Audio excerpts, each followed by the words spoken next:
I think we're in the beginning of a new wave of digital distribution. For sure. And I think we're going to start seeing a lot of these digital platforms that were creator-led and created maybe 10 years ago by a YouTuber who was 20 at the time, and now they're 30 and they have 2 kids. And the thought of creating all this content to feed their audience is just it's a tall task. So you're talking about other digital creators. Correct. Who could... Okay, interesting. So they host it for their audience, sort of? Correct. My guess is that the future of YouTube is actually going to look it's going to look very similar to how networks used to license content from traditional third-party content producers.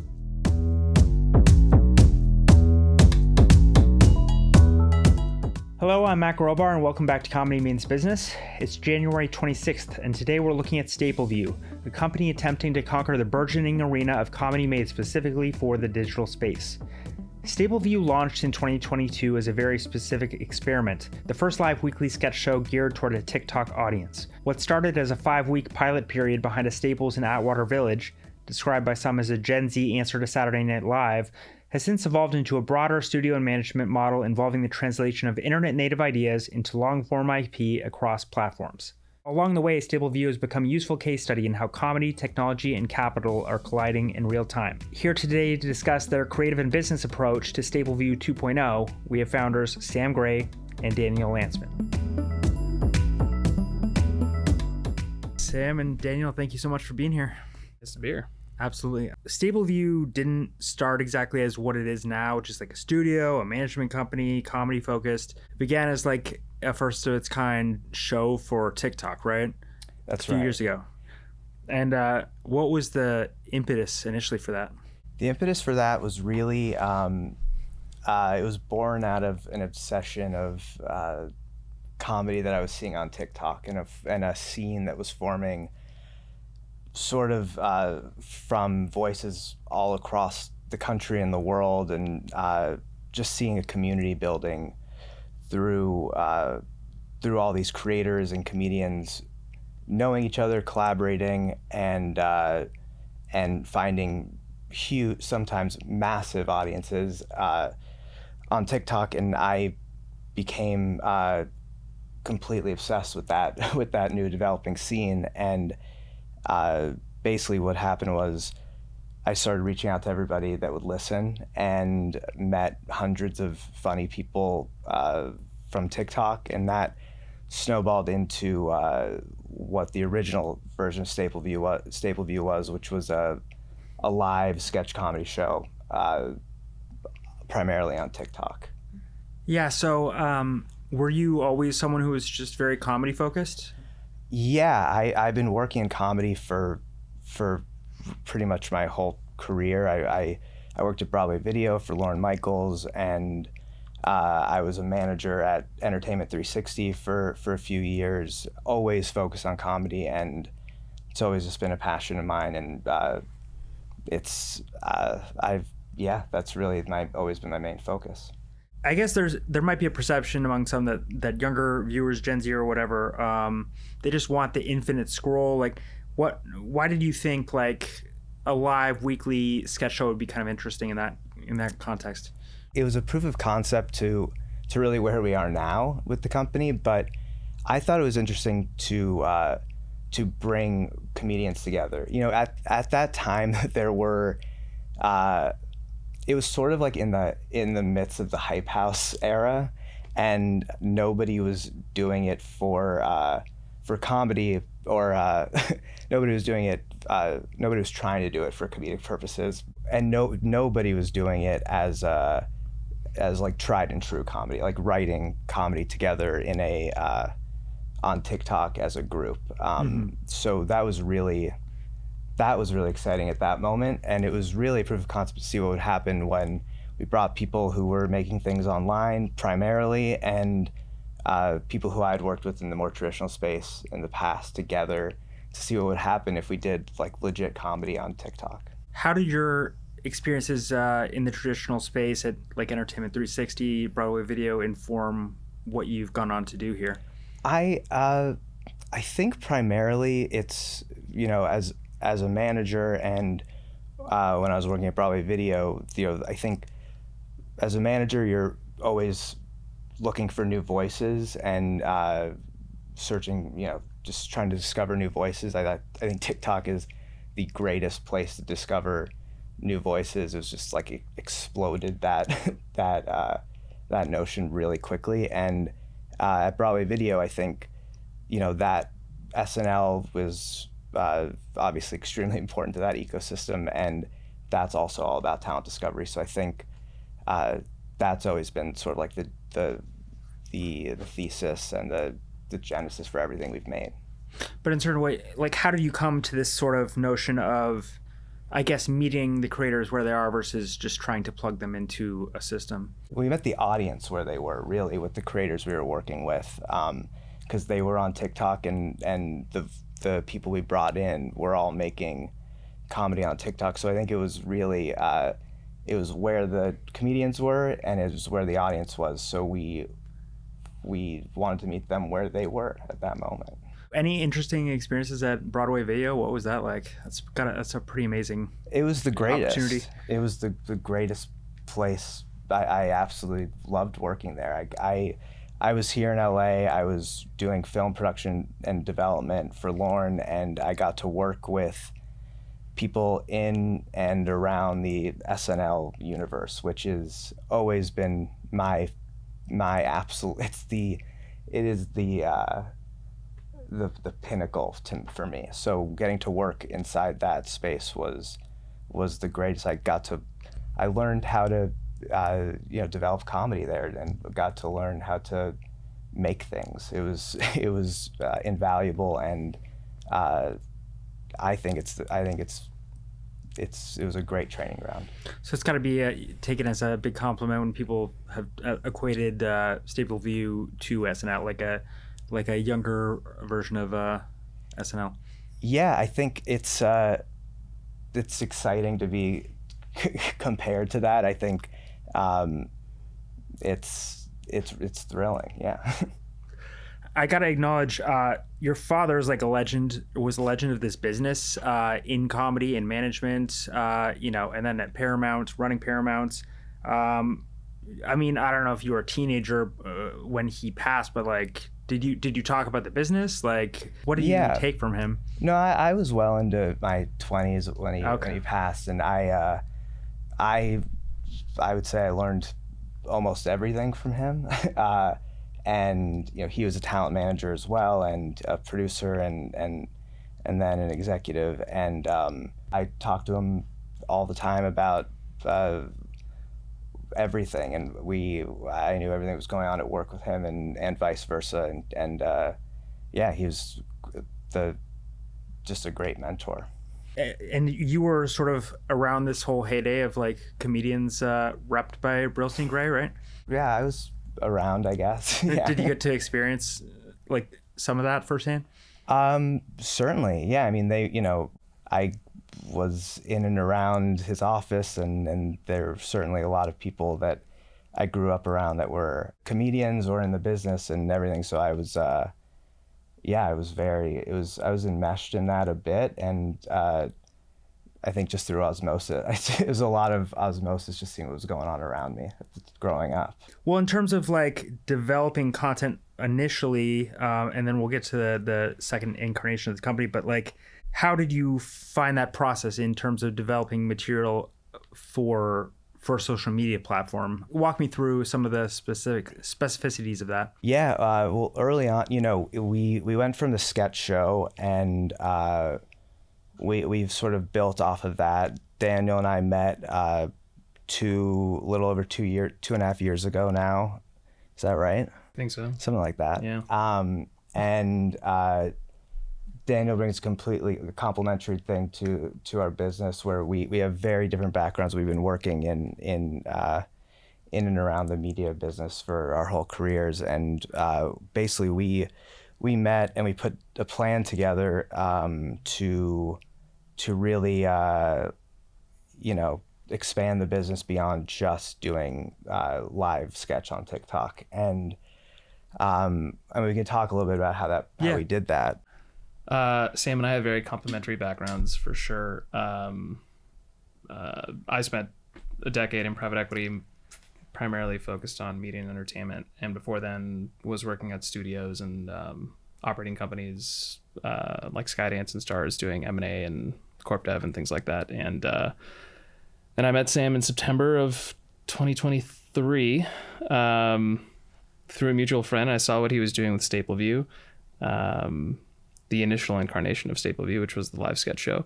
And I immediately I thought to myself, this is the future of both talent incubation, but also content development. So we put a little plan together, raised a little bit of money, and I guess I'd call it Stapleview 2.1 when we reincarnated the business and relaunched it as a proper management and production company. The first version of that 2.1 was, let's put a slate of Comedy Central style shows together with both emerging and not so emerging comedians, that highly scripted 5, 6, 7 minute episodes that we'd launch across TikTok, Instagram, YouTube, both primarily horizontally, sometimes vertically. Try to build an audience there, but also use that as a sales tool to sell into the traditional space. And we made some really, really great shows, and we learned a lot. So just to cut in like for a second, like was that always in the back of your mind from the beginning? Like you wanted to expand it in this sort of ambitious way? Definitely. I mean, I think part of the sketch show and part of the sketches we made in that first incarnation, like we were trying to build characters, and we were trying to build sort of like small, what we now look at as like smaller formats. It was 100% part of the thing. This was always it was a proof of concept to see how we could get there, and we did to a certain extent, but not until we met did we really like get to explore that in a much larger way. Yes. Do you want to talk a little bit more about the building of that slate? Yeah, look, the first slate was again developing properties that we knew would be premiered first run online, but we were really developing it with a more traditional with a more traditional eye, and with a definition of success that largely relied on selling a piece of IP with some brand awareness and an audience to traditional buyers. And we made some really great things, and we had some really great and challenging learnings with that first iteration of the newly launched business. Look, there were a lot of learnings. I'd say the biggest learning is, if your definition of success relies on selling a piece of IP to a traditional buyer with a shrinking programming and acquisitions budget, you're going to have a very challenging time scaling your business. You might be a good one-off producer, but when we raised capital to relaunch Stapleview, the idea was that we would develop and release content programmatically and at scale to complement our management business. So we knew we couldn't just have a slate of 1 or 2 projects. We needed volume, we needed scale.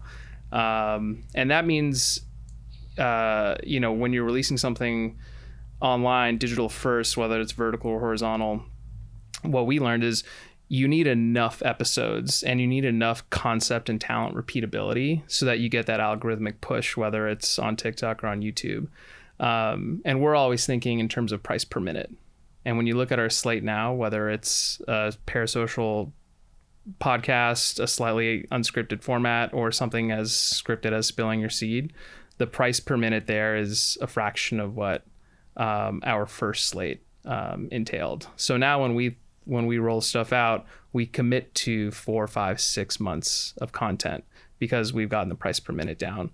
What that also means is our definition of success no longer needs to involve a sale to a traditional buyer. When we greenlight and underwrite projects now, within 12 to 18 months, we want to be sort of run rate break even from programmatic ad standpoint, from brand deals. And then the next phase of that is, how do we sort of expand the possibilities of IP monetization? And that could be licensing that show to another digital network that isn't traditional, but maybe has an AVOD platform, or maybe just lives on YouTube.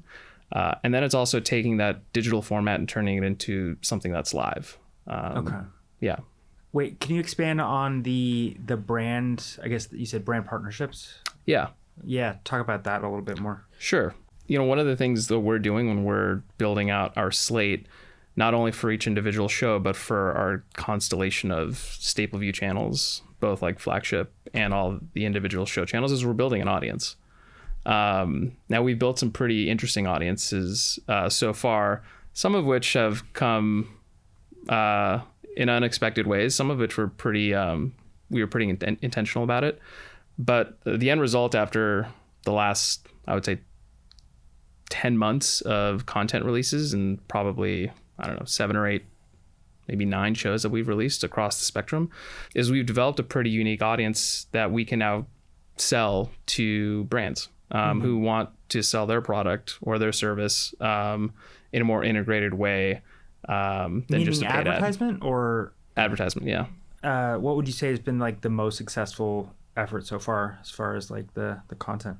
We have a show that's out right now, the second season of the show called Spilling Your Seed with Chloe Trost, starring Chloe Trost and with the whole Lisa team and Sam Blumenfeld in New York. They created this show. It's a semi-scripted comedic take on a show like Finding Your Roots, and it's doing great on YouTube, and the clips and everything are doing amazing across all social. That has been definitely it's been a big show for us.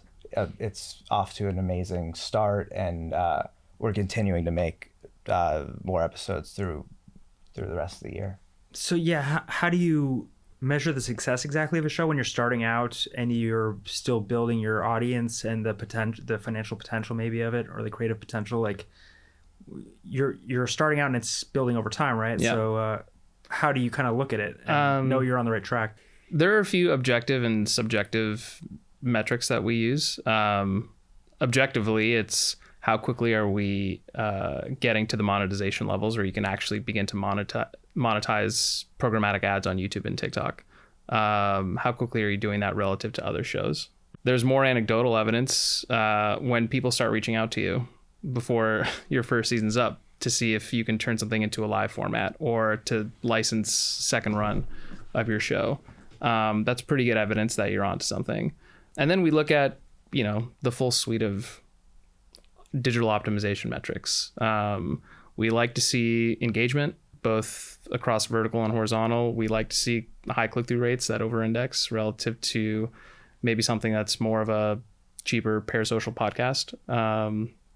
So it's objective digital metrics, and then it's more anecdotal, qualitative metrics that we notice from third parties. And, we can make an assessment pretty early on, even if a show isn't break even by season 1, that we need to greenlight more seasons. And so what kinds of places would you license a show like that to for second run?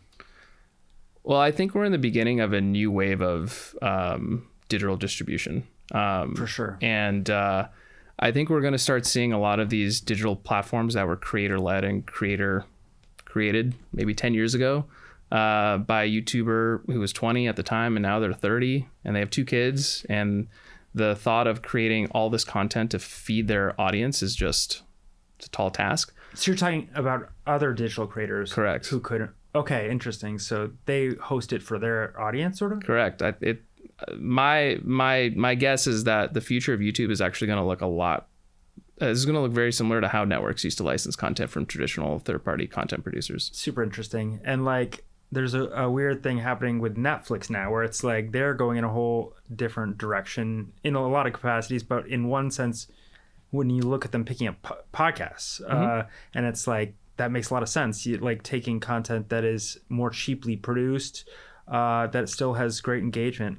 So would you license it to Netflix? Like, absolutely. Yeah. So that could be an alternative, or that could be an option, I guess, in the way the media ecosystem's developing. As you've been developing these projects, like, how do you give notes? Like, what does a note look like on a project for digital first? What are some of the considerations over time you're thinking about? It's very similar to anything we've worked on in the traditional space. I mean, I think it's always first, it's always, we work with voices, like original voices and talent that we really believe in. So we firstly we try to trust that their instinct is always the right one on a creative level, and we follow their lead often. But I think notes wise, I think there are certain things that we do to try and optimize, a longer view on a video or more views on a video from thumbnails and all that stuff. So there certainly are like optimization style notes that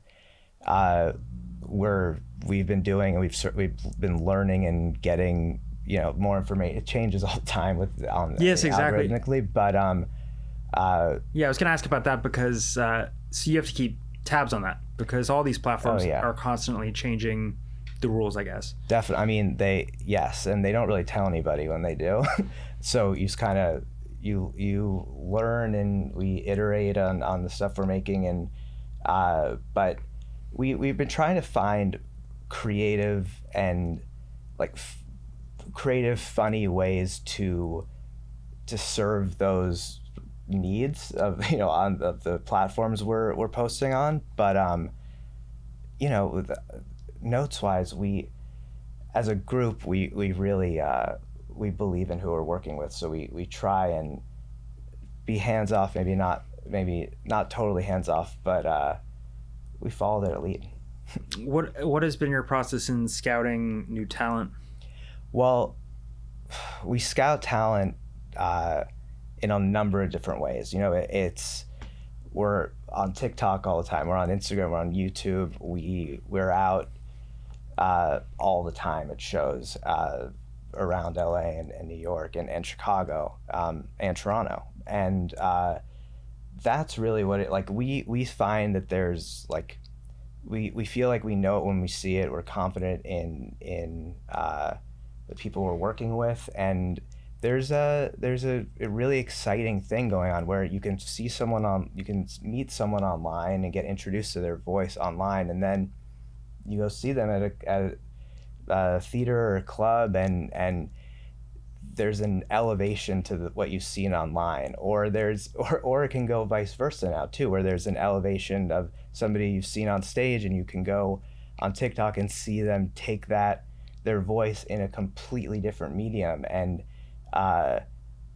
they're multi-hyphenates beyond just the traditional. You can play to so many different audiences just by posting online and being on stage. So we're just out and watching and keeping our eyes and ears open all the time and meeting everybody that we can. And what do the early conversations look like with someone you're thinking about signing?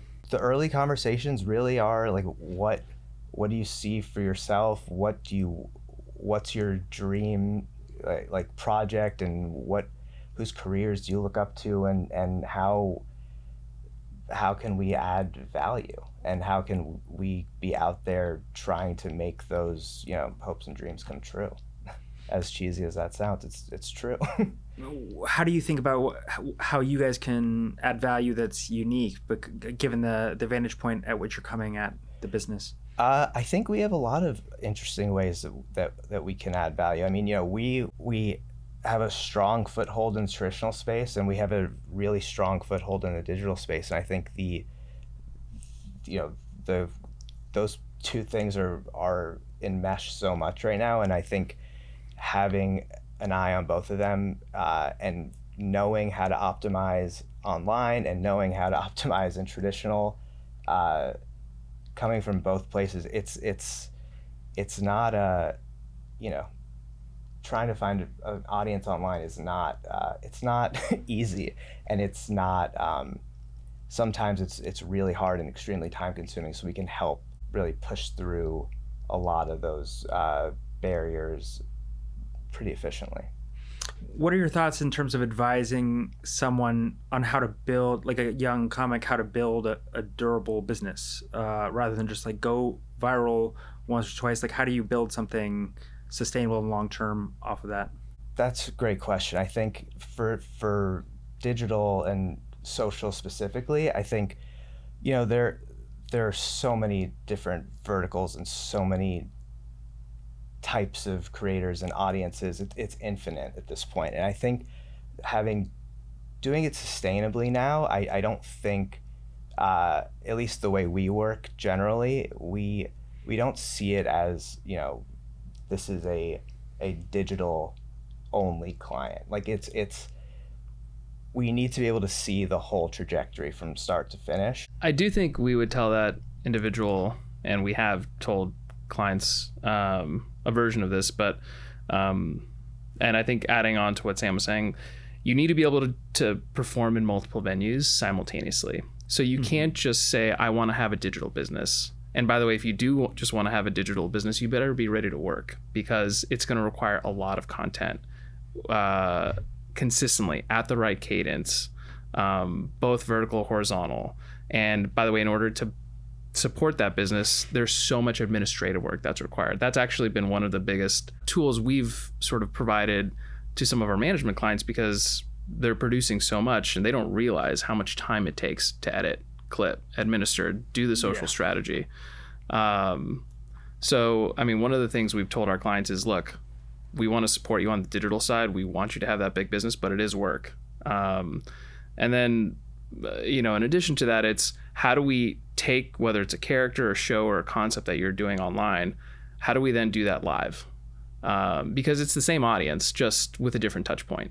And similar to what Sam was saying, once you're able to build out your digital business, take versions of that, tour that live, and then tuck into other people who are doing live shows or podcasts and digital, and then you're starting to put yourself in front of audiences that are maybe dissimilar from yours, and you start building awareness. All that requires work and administrative support. Also on the live side, which we've supported our clients there as well. But it's operating both digital and live with a consistent cadence.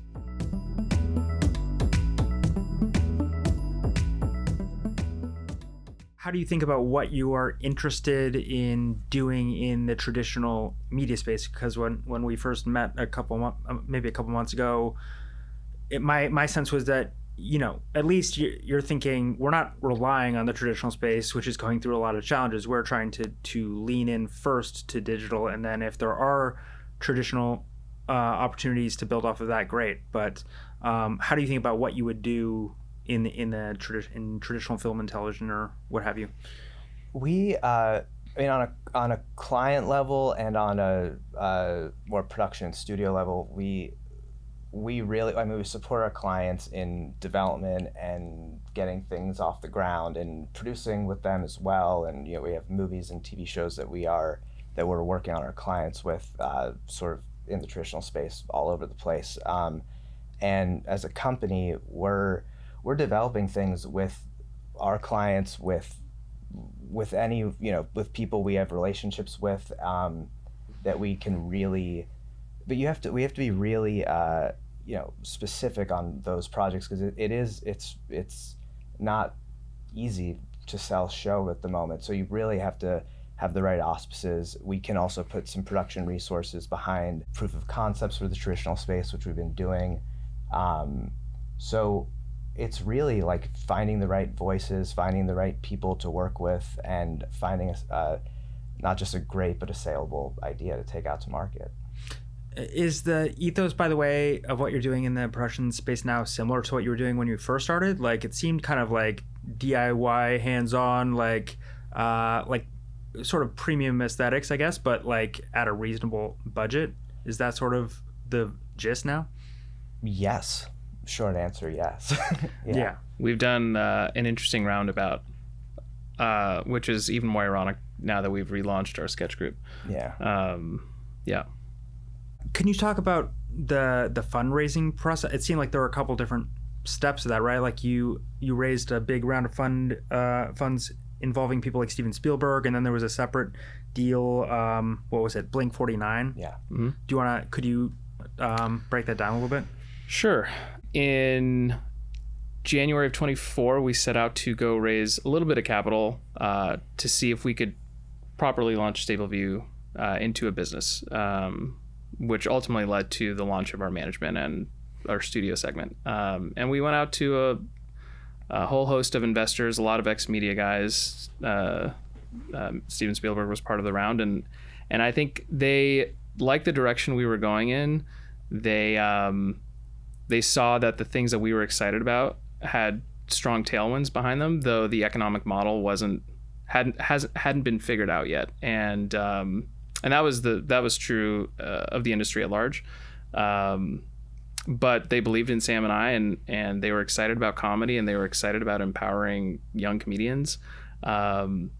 And some of them were probably also in boardrooms not knowing what to tell their investors and LPs about the future of traditional entertainment and media. So they took a little bit of a flyer on us. And with that early capital, we wanted to see if we could launch a very, very light touch infrastructure for what would become a management company. We wanted to see if we could go out and get talent to work with us at the right price point, so that we could programmatically release content.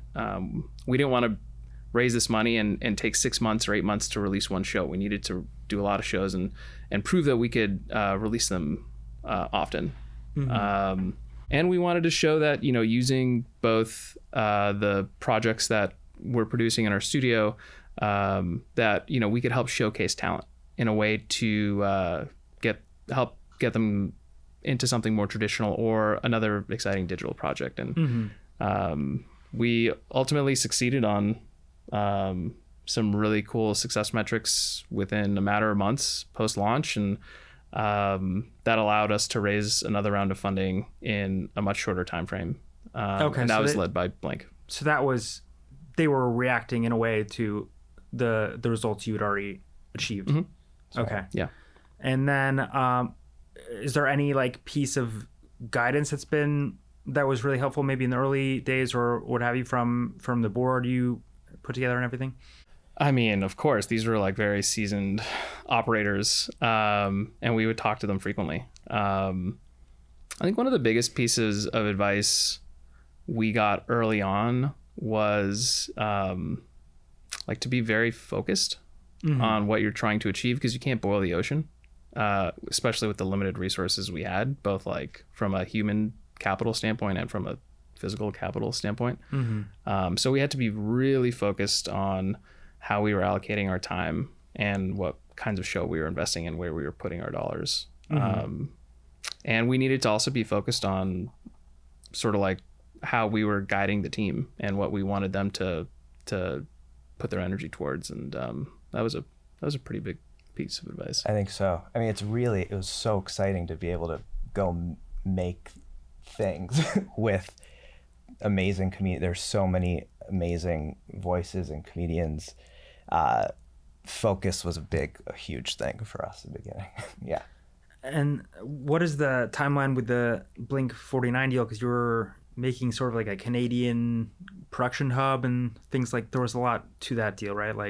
Have you already, how far are you into that?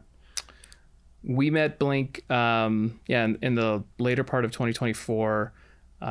They're incredible partners. John and Nelson have just been awesome, and one of the things that they opened our eyes up to was this idea of a broader North American play for comedy, both on the studio and management side. And if you think about it, a lot of your favorite comedians are Canadian. And there's just so much talent up there doing really exciting things. So they were the ones who said, why don't you take a version of what you're doing and expand into Canada? And we've done that. We hired our first manager up there.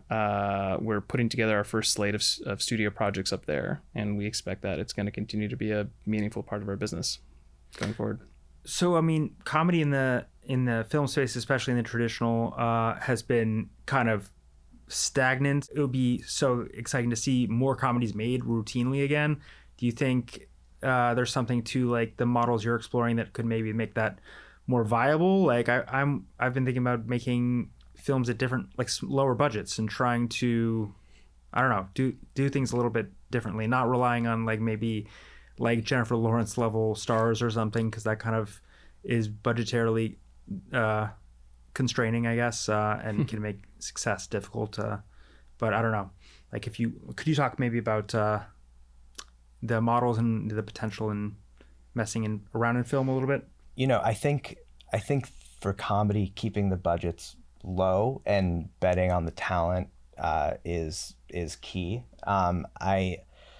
I think, that's what we do. We keep our budgets very low, and it's all voice driven. I think what we're seeing online, on YouTube, on TikTok, but primarily on YouTube, is these channels and these creators who have massive audiences and they grow them through doing all different types of content, and then they grow it up and they move on to different stuff. I think Mythical and Rhett and Link are an amazing example, where they've done a few episodes of a sketch comedy show, which is something that they had tried to do in the traditional space, but it never worked out. That's really like an amazing case study that we talk about a lot, because they have massive following, but they did something they're really passionate about and found an audience for it immediately. And I think that's really exciting. I think that building an audience online and using that to be able to make what is most most exciting for that specific piece of talent is the future here, whether that's film or TV. Do you think you could see someone taking that audience they built online and then parlaying that into theatrical movies? Like, do you think that would work? I think we've seen it. In the horror space, there's been a few filmmakers who have transitioned films from YouTube to theatrical, or were discovered by what they were making on YouTube, and I absolutely think that that's going to happen in comedy, and is happening. Yeah. It feels like comedy could be more supported, though, for some reason. Horror is very much supported, and they're always looking for that next thing, but it does feel like maybe people aren't looking as hard for the next great comedy star. Well, they are, but I think the definition of comedy star no longer requires a theatrical touch point with the consumer. Yeah. The comedy stars of today, you meet on TikTok first, and some will join an ensemble cast for an independent feature. Some will join on a recurring role for a show on FX. But many will stay online because they're making more money online than they would in the traditional space. They have a larger audience online than the 150,000 tickets that'd be sold if they were in a feature film. Now, some might do it because they like the sort of the participation in something traditional, and there is this very like 2012 strategy of, we're gonna put a movie with 10 creators together, we're gonna pre-sell it, we're gonna get a large independent to release it theatrically with some minimum P&A spend, and it's not really concept driven, and the results oftentimes are pretty poor. And now I think what we're seeing is we're absolutely putting very successful online digital first comedians and creators in projects, but that project needs to stand on its own feet in the traditional space, as opposed to just relying on, well, we're going to take 1%, we're going to convert 1% of this individual's free digital audience into paid ticket purchasers. That hasn't really worked traditionally many times in the past. Right.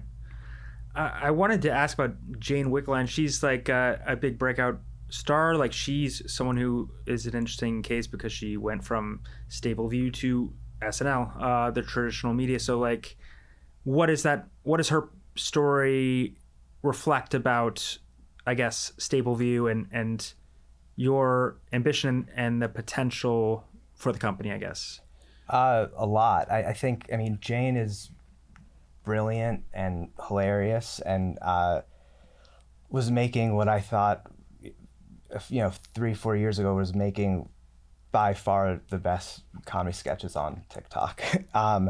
And I think that that's pretty emblematic of what we're trying to do, which is finding, the the cream of the crop across all these platforms, and bringing them in and working with them and giving them resources to build more, shows or formats or anything around their voice, so that that they have more of a budget or more just more resources to go out and build upon the thing that's like inherent to them, which is their comedic voice and style. And we try to do that across the board with everybody we work with.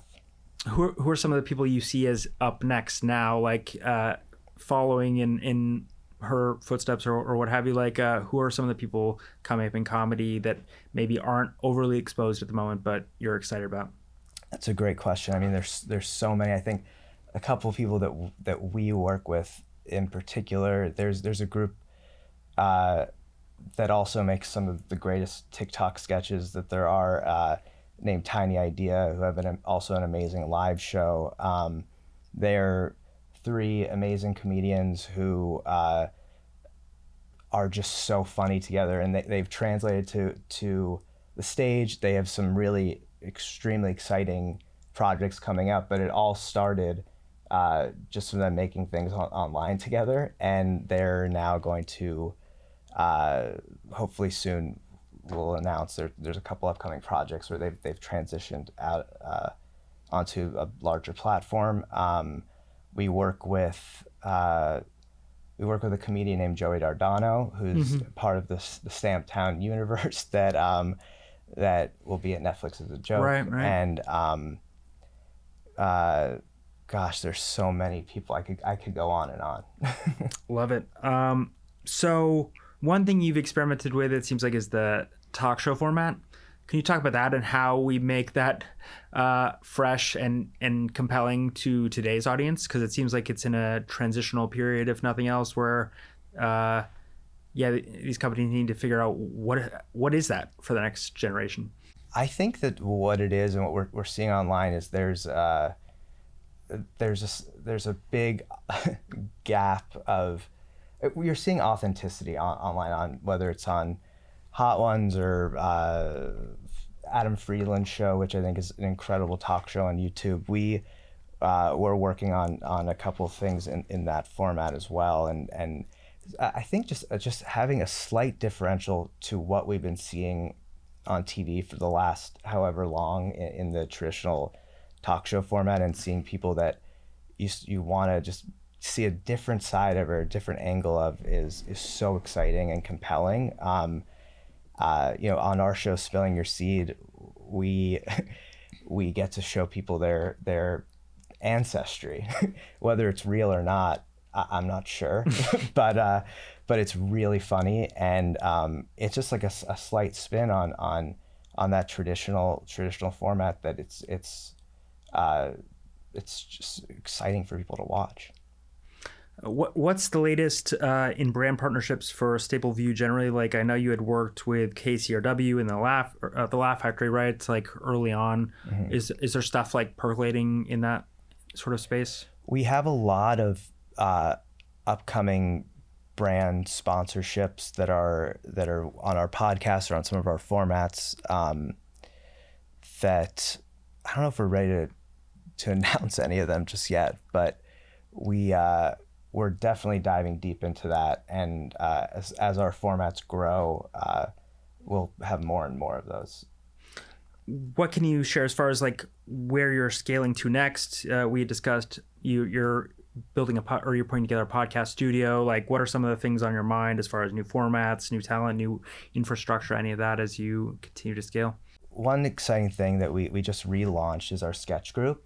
And like you were saying, we're building a podcast studio in our office for the sketch group. That's really exciting for us because we think that that's our brand will directly speak to an audience that way. In terms of like where we're scaling up to, I think we are gonna make 10 to 15 shows this year. And we're continuing to grow our management arm on the client side of things, and also on bringing on more people to the team over the next year or so. And more podcasts as well. So I think it's really just expanding what we're doing now. It's we're starting to find the right groove here. So we're building on what we've built. It's a tough time for predictions in Hollywood. It's so fluid. But do you have any for like digital media and for Hollywood in the next like 5 years? Where do you see things heading with comedy, maybe in particular? We're very excited about comedy. We're very excited about digital. We're very excited about live. Those are 3 trends that underpin our entire business, and we sort of see ourselves at the intersection of those 3, really exciting growth areas. Going over the next 5 years, as I mentioned earlier, I think we're going to start to see a lot of these digital networks that have audiences, but might have been creator-led and completely self-sufficient from a content standpoint, start to act more like a licensor or a co-producer, where other content creators or other studios can, I don't want to say leverage, but introduce some third-party content to a more native digital audience. So I think we're going to start seeing a lot more of that. I think we're going to see a lot more transitioning between digital and live, and vice versa. And to date, most of that has been, let's take a digital format and turn it into a live format. I think we're going to start to see a lot of the opposite. I think you're going to start to see a lot of live formats that maybe are being led by non-digital natives, traditional comedians who are touring, and we're going to start to take that and turn that into some version of a digital show, whether it's the whole thing or a derivative of it. I think we're going to start seeing that sort of transition, because ultimately, as I mentioned, it's the same audience, and it's the same kind of content. You can just either see it live in person, or you can see it behind your phone. Final thoughts, Sam? I don't think I could say it any better. Fair enough. Daniel, Sam, thank you so much. Really interesting stuff. Thank you for having us. Thanks, Thank Matt. you.